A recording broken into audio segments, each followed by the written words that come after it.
Le chrétien s'engage dans la cité terrestre en tant qu'il se sait déjà de la cité nouvelle. Il sait où son action le mène et mène son monde.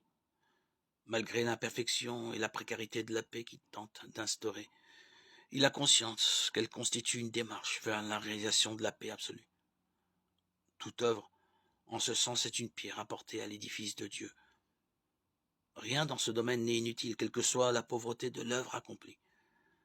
En fait, le chrétien sait que, dans le temporel, il fabrique de l'éternel.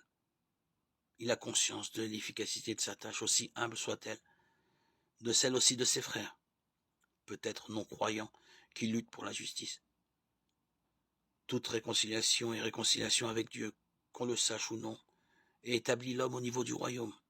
Encore faut-il, et c'est peut-être là la plus grande difficulté, que toute action pour la justice soit action de réconciliation ou recherche de celle-ci. C'est à ce plan que le chrétien se sent mal à l'aise avec le concept de lutte des classes. Il y a sans doute des valeurs positives dans l'analyse historique de cette lutte. Mais le chrétien doit en saisir l'ambiguïté et savoir qu'il ne peut franchir certaines limites. Un chrétien qui croit nécessaire d'en venir à la grève l'a fait, bien entendu, par amour pour ses frères de travail. Mais doit-il pas aussi la faire par amour du patron?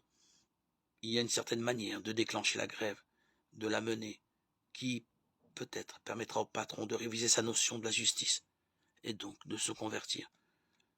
Pour le chrétien, le but de toute action n'est pas d'abattre, mais de changer le cœur, de réconcilier.